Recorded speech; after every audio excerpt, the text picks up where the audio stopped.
哋係雲置，我哋冇燒要點樣處理嘅時候，政府係有解說員，有一戶一社工，有房署親自每一戶同我哋接觸。總要有啲人，我簡稱佢哋做打手啦。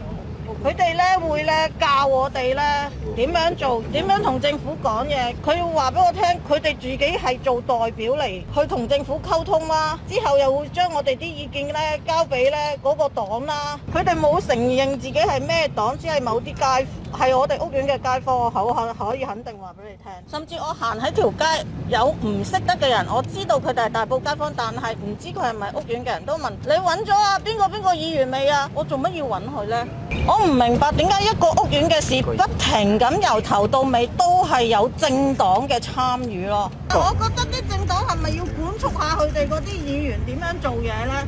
又唔係幫我哋俾錢，成日都同我哋講咁多嘢，永遠都係有人代表我哋。我哋想點樣，我哋都未講嘢，我唔敢講佢哋啦。一陣間又誹謗又成。而家嗰啲法制我哋唔係好熟，我哋唔係律師，我哋唔敢講咁多嘢㗎。係啊，就算你話其他街坊，大家都好驚，唔敢講咁多嘢㗎。不過我見到我哋已經不停咁樣干擾到今日嘅時候，所以我想講少少嘢㗎啫。